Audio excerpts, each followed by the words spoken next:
I'm finally making another version of my tuxedo inspired jacket. If you follow me, you know that this is my most favorite jacket design that I have so far. So the challenge is going to be using a remnant piece of fabric. It's about 1 7/8 yards that is printed, and I'll show you that in a minute. But the challenge is that I want the print to fall in certain areas within the jacket. When you do that, most of the time, it's like matching plaid or matching stripes. You need additional fabric so that you can put the pattern piece exactly where you want it. So I'm taking on that challenge, and here's what we have. I want to make sure that I have all of the things that I need before I start, because I'm known for starting a project and then I realized either I ran out of that color thread or I'm missing a zipper or whatever the case may be. So here's my pattern, and that's the jacket. Here's the fabric, and I absolutely love this print. It's like a cityscape. I hope you can see that. And it almost resembles like a panel because it has it on the top and then it repeats again on the bottom. So that's the tricky thing, is that I need to lay out my pattern pieces to cut this out exactly where I want it and still have enough fabric to do that. Here is my lining. It's going to go in the underside of the flounce or the tail. I'm still debating whether I want to use a pop of color for the inside lining of the bodice and the sleeves. So I'm still trying to figure that out. And then here's my separating zipper. So I'm ready to go. So let me show you now how I'm going to try to lay this out and how I'm going to determine exactly where I'm going to place the pattern before I start cutting. Okay, here we go. So I'm going to take my tape measure. I'm going to lay out the fabric on the table. Now, this fabric, I am so nervous to cut into it. I found this fabric in a little tiny shop while I was visiting Canada several years ago. So if I ruin this, that's it. I'm not going to be able to make this jacket, and I'm going to be very, very sad. So I'm going to make sure that I mark the position of my pattern to make sure that I have enough to cut it the way that I want it before I actually start cutting. So let me show you how I do it. All right, so luckily this piece is 60 inches wide. So that gives me a lot of room to play with. But if it was 45 inches wide, then I don't think I would be able to do this. Okay, see how big this is? Now this needs to be cut on the fold. I want this piece to showcase the building. And I would love it if the tallest building could be the focus. But what if I use this? So I may be able to pull that off. Okay, so I already measured this, and it lands on a solid part of the print, which is perfect because this is going to be the front flounce. I've already measured this. The distance between the center back and the widest part is 20 inches. This is 60 inches long. So if I fold this, then that's going to be 40 inches. That leaves me with 20 inches. And I'm going to be able to cut the front from this side here. And that's going to look really good because I'm going to be able to get those buildings in the front too. So that takes care of the bottom panel of the design. I'm going to fold it so that the right side is facing up. Okay, I'm going to lay the pattern on top of the fabric just to make sure that the layout that I have in my head will work.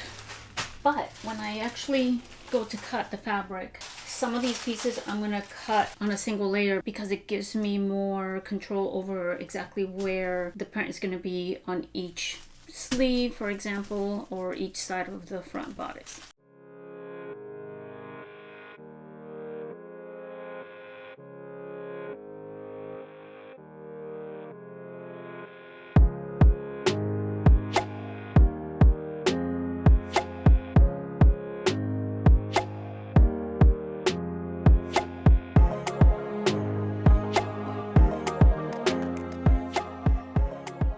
I have enough fabric and I'm so excited. Okay, I'm gonna go ahead and cut everything out. I am going to open it up, cut some of these pieces on a double layer, like the ones that need to be cut on the fold, and then I'll open it up and cut the rest on single layers just to make sure that I have it exactly where I want it. So let's go ahead and start cutting.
Sorry guys, I keep forgetting to turn this around so that you guys can clearly see what I'm talking about. So here is the sleeve cap, which is going to be around your shoulder area, and then it's going to fade into black. Oh my god, this is going to look so beautiful. I'm so excited. What I'm gonna do here is what I did with the front. So it looks like this 10 is here, but because this is the sleeve, I'm not too worried about that, given the fact that, again, I'm working with a remnant, so I don't have the luxury of having all of the extra fabric to line this up, but that's okay. We are trying to be sustainable, so remnant fabrics are very, very important to make sure that we use.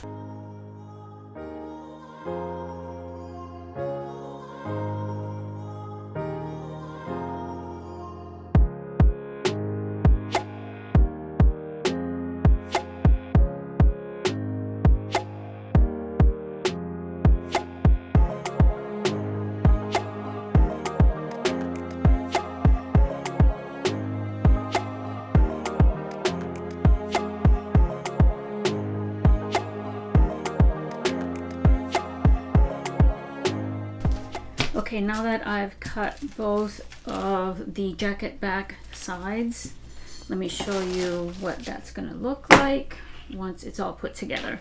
So here's my center panel. Here is this side here and this side here. Looking pretty good.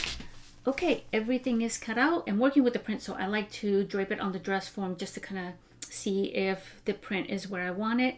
And I have a really big curved seam on the flounce, and I always like to stay stitch that first before I start draping it because I don't want it to stretch out of shape. So let's go ahead and do that first.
Draped, and I really like the way it looks. The print landed exactly where I wanted it.